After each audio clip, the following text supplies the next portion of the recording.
এখন তো কটা দিন ওয়েদার ভীষণ ভালো, কিন্তু জানি না প্রকৃতি মা কতদিন আর এই ওয়েদার আমাদেরকে দেবে। আজকে দুপুরে গোপুসোনাকে সেবাতে দিয়েছিলাম আম আর তার সাথে একটা মিষ্টি।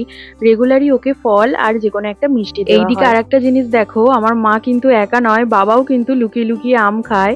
সেটা আজকে ক্যামেরা বন্দি হয়ে গেল। গোপুসোনাকে সেবা দেওয়ার পর আমি ছাদে গিয়েছিলাম একটু, কারণ যেহেতু মেঘলা করে এসেছে।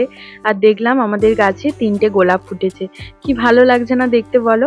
এখন প্রায় দেখি গোলাপ হয় মাঝে মাঝে, খুব একটা বড় হয়নি আবার এবারেরটা। তারপর নিচে এসে দেখি যে মা এখানে ফ্রিজ পরিষ্কার করছে।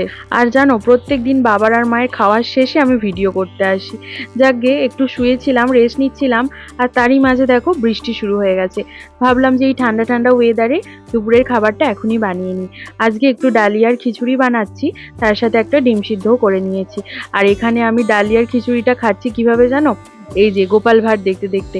তোমরা কারা আমার মতন আছো যে এখনো এত বড় হয়ে যাবার পরও গোপাল ভাঁড় দেখো, আমাকে জানিও। বিকালবেলা যখন ওয়ার্কআউট করতে ছাদে গেছি, তখন দেখো আমাদের পুকুরের মাছগুলো সব ভেসে উঠেছে।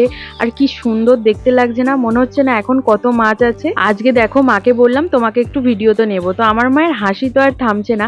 আজকের ওয়ার্কআউটের ভিডিও তোমাদের সাথে শেয়ার করলাম না। নিচে এসে আজকে আর গ্রিন টি খাইনি। আজকে রাত্রিবেলা একটা জায়গায় ইনভিটেশন আছে, তাই সেখানে যাওয়ার আগেই এখন আমি অ্যাপেল সাইডার ভিনিগারটা খেয়ে নিচ্ছি। আজকে থেকেই আর কি প্রথম খাচ্ছি, আর আমার এটা দেখে এত ভীষণ ভালো লাগছে। দেখো, যেন মনে হচ্ছে কোনো পোকা কুটে কুটে খাচ্ছে, আর এটা তো মনে হচ্ছে বাজি ফাটছে। মানে আমার তো দেখে এরকমই মনে হচ্ছিল। ভাবছিলাম কেমন খেতে লাগবে, কিন্তু খেতে ভালো, খুব একটা খারাপ না কিন্তু।